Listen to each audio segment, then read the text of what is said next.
بنقصه أصلي مش ناقصه ده، حتى مشاعري ليه نقصه ده، هيطلع عقد نقصه عليا وليه.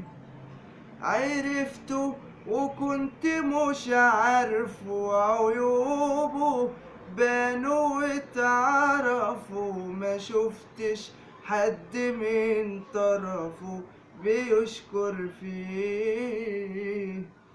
وكان لازم وقبل ما نبتدي حكاية أكون عامل حساب الصدمة ونهاية، وأحرص منه وأسأل عنه ناس عارفاه، وأشوف نواياه مش أمشي وراه على عماه.